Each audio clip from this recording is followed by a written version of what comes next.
The Emperor Palpatine had one fatal mistake that he believes cost him the success of an entire empire. Hello again, Acolytes, and welcome back to the archives. Once Palpatine took over as the new Galactic Emperor, he was the most powerful being in the galaxy, both in terms of the Force and control itself. Having succeeded in destroying the Jedi and abolishing the Republic as they knew it, the First Galactic Empire was in full swing. Soon, all of the representatives and rulers of each world or system would have their power usurped by an imperial governor assigned to their sector. Sidious was rapidly growing in his power, as well as his reach and influence. At the very beginning of it all, the Empire seemed unstoppable. In the first 10 years of its existence, it was thought to be unthinkable for anyone to challenge this new empire. But around 1 BBY, the Rebel Alliance had fully come together, and the Empire was having an extremely difficult time squashing this insurgency. And we believe that this all came down to one specific,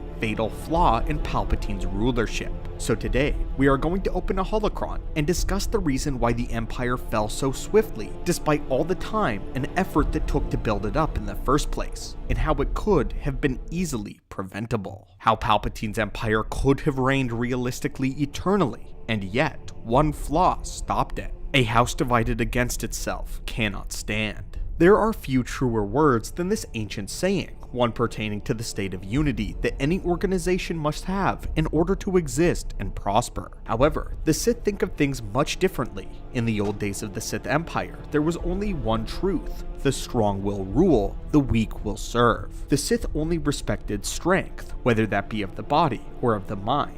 It was there that an established Sith king or master would rule, and then an up-and-coming Dark Lord who could overpower or outsmart that ruler was completely within their rights to seize the power of the Empire for themselves. This was how it worked for centuries in the old Sith ways, when the reign of the Dark Lord was absolute. Very few Dark Lords ever died of natural causes in this era. Usually, they were killed by one of their subordinates who wanted power. One of the only Dark Lords to die of old age, while still in power himself, was the legendary Marka Ragnos. Ragnos, who held such a fear and respect to his name that no one challenged him while he lived, and all would mourn his death.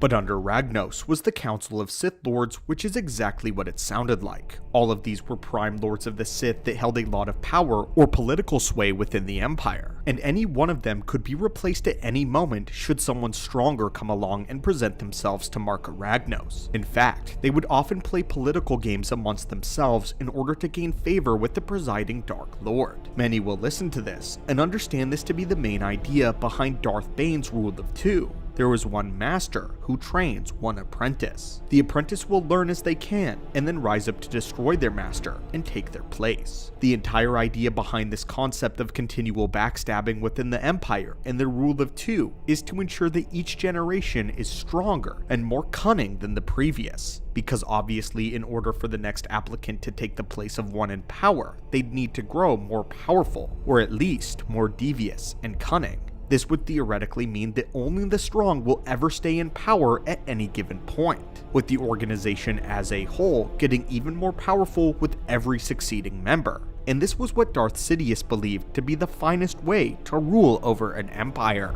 The Emperor believed in two things only: ruling by fear and leading by strength. He considered fools to those who weren't capable of utilizing these tools. While he subjugated the galaxy with an iron fist, he allowed deceit and betrayal to flourish unchecked within his high command. The Grand Admirals, Governors, Moffs, and Grand Moffs, along with just about everyone immediately below them, would adhere to this way of vying for power just as the Sith had. Constantly, Sidious would turn a blind eye and even encourage his officers to do illegal activity if it resulted in more status, prestige, or furthering their own goal. This meant that his officers in high command in just about every sector and branch of the Empire was scheming behind their superiors' back. And if some, such as a governor, had already achieved the position they wanted, they would be backstabbing or screwing over each other governors to push for better privileges for the regions that they presided over. The truth of the entire imperial hierarchy was that it was a pool filled with sharks, ravenous beings, motivated solely by ambition and an insatiable greed. Palpatine's entire idea behind this was to mimic the Sith Empire of old, and how the subordinates of the Sith Emperor were fighting amongst themselves to stay strong. If one of they who were in power were too weak or inept to do their job properly, someone else would rise, expose them, and take their place for their own. This is a simple concept, but awful in implementation when it came to Palpatine's empire. What Palpatine did not recognize is that while this may work for the Sith, and I even pause to say that very loosely, this does not work for normal people with no connection to the Force. The Sith have an insight into power that most never will and will never understand.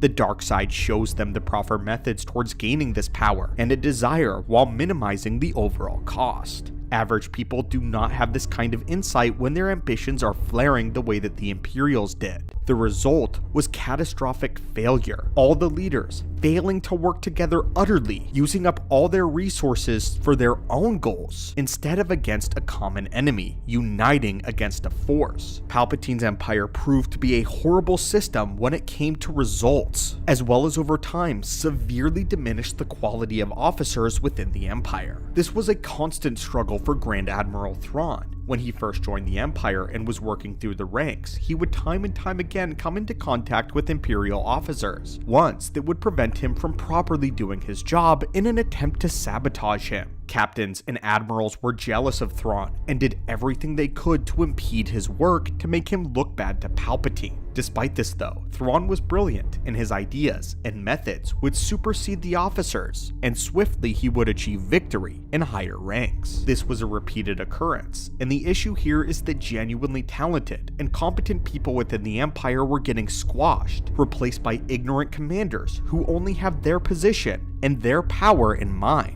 Never the goals of the Empire, always the individual. Individuals who could not touch the Force and could not directly further the Sith. In the Empire, jobs could be attained through status alone, through the right family, through wealth and connection, and as time and time went on, your qualifications became less and less important. An issue that not only Thrawn, but even Vader would deal with is commanders that were focused on glory rather than the interest of the Empire. Look no further than the Battle of Atollon in Rebels. During the siege that Thrawn was laying, he gave very specific orders to each of the admirals. He told Admiral Constantine to wait back and attack only when Thrawn gave him the order. Constantine's obedience was paramount to the plan that Thrawn had constructed, but when the time came, Constantine instead defied the orders of the Grand Admiral, seeking glory, and thus resulting in his ship's total destruction and the failure of Thrawn being able to properly capture the rebels. Thrawn continuously struggled with the overambitious and insubordinate officers throughout his entire life, a particularly sharp thorn in his side.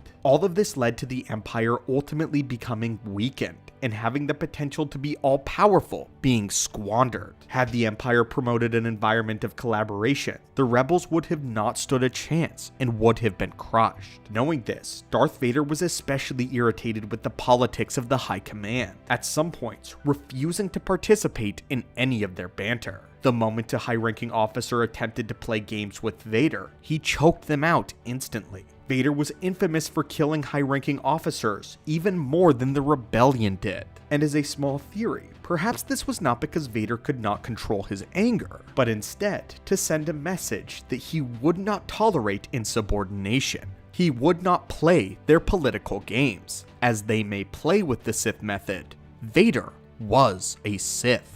He took his military seriously and expected nothing less than his ultimate command. If they wanted glory above all, it would be instant death that would be the final gift granted to them.